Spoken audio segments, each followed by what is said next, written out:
Bom, de 7 aos 9 anos.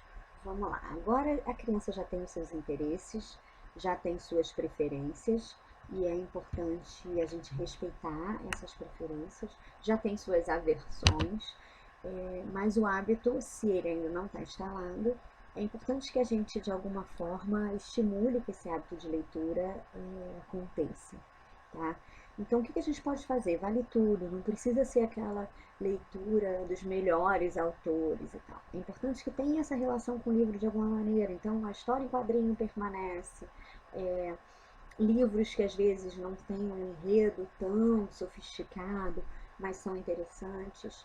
Entenda qual é a questão, né, do seu pequeno, se interessa mais por livros mais grossos, por livros mais finos, porque nessa faixa etária, entre 7 e 9, eles saem de livros fininhos para livros mais grossos, então é interessante que a gente entenda o ritmo e o interesse de cada um.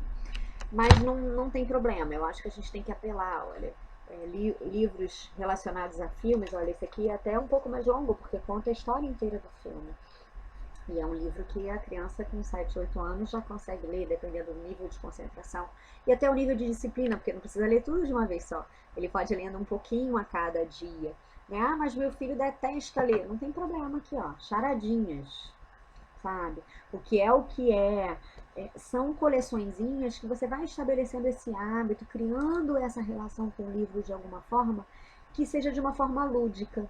Né? Histórias em quadrinhos mais elaboradas, como os clássicos, por exemplo, 20 Mil Léguas Submarinas, são interessantes para os meninos. A mesma coisa vale aqueles livros de interesse, de coleções de Pokémon, de tubarões, de dinossauro, que são coisas, né, de super-heróis, mas também abra espaço. E a escola faz muito esse papel, com os livros muitas vezes que são adotados, para os clássicos e para os grandes autores. Então, essa é uma faixa etária onde os livros do Ziraldo, é lógico que tem alguns para faixa etárias anteriores, mas a temática dele, né? Tem uns clássicos, O Menino Maluquinho, até tá aqui, O Menino Maluquinho, Flix, que eu amo, que são temáticas que envolvem questões dessa faixa etária, questões de grupo, questões de relação, questões de escolhas, a própria questão do crescimento, então trazer temáticas, né, que estão, de certa forma,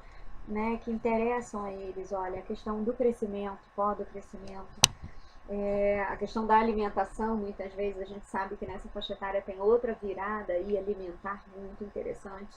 E aí crianças que comiam de tudo, às vezes deixam de comer, né, por volta. Isso acontece às vezes com 5, mas nessa faixa etária acho que acontece de novo porque eles têm mais autonomia, então eles começam a comer o que eles querem, buscam na geladeira e no armário o que eles querem. É uma faixa etária também que, dependendo do amadurecimento, do desenvolvimento emocional da criança, algumas questões já ensaiando uma pré-adolescência e uma adolescência começam a surgir. Então, temáticas, né? Ó, quem tem medo do ridículo são interessantes. Livros um pouco mais abstratos, que já tratam de questões mais abstratas, como morte, né? Como doenças, como saudades. Olha, tem livros aqui que eu amo, esses livros que falam sobre isso. Tem espaço para as fábulas, né? E as fábulas são muito ricas nessa faixa etária. As fábulas e os contos que muitas vezes trazem uma moral, né? Uma moral da história, uma mensagem. Então são interessantes para essa faixa etária, porque é uma faixa etária onde a gente já começa com já tem um desenvolvimento de um julgamento, de uma questão social do que é certo e do que é errado. Então livros que possam tratar dessa temática, ó, os clássicos também trazem isso.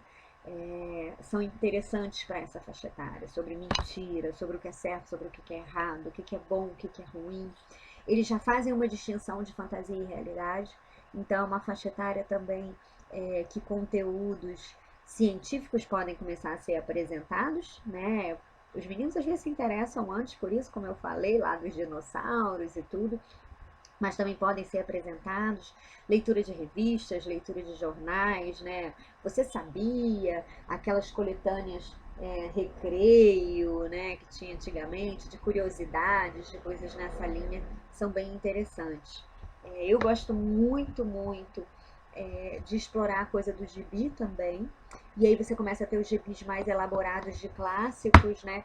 Ou os gibis assim, olha, essa coleção do Ziraldo é muito legal, porque são gibis, mas ao mesmo tempo as histórias são um pouco mais longas e eles são intercalados com alguns contos, com algumas informações, então já começa a ter uma frequência maior, uma extensão maior também, o que é muito rico. Outra coisa interessante que eu não falei nas faixas etárias anteriores, mas que também é muito possível trabalhar com elas, eu falei da rima, né? Mas tem um espaço também para a poesia. A poesia rimada, os poemas rimados, eles sempre são de interesse das crianças. Né? Já vista também as cantigas folclóricas, as parlendas, tudo isso são interessantes para as faixas etárias anteriores. Mas nessa em especial a poesia começa a ter uma função interessante porque ele já tem um nível de abstração maior. Eles conseguem já brincar um pouco mais com o sentido das palavras. Então, trazer poesias dos 7 aos 9 anos também tem o seu papel. Também é uma boa escolha para essa faixa etária.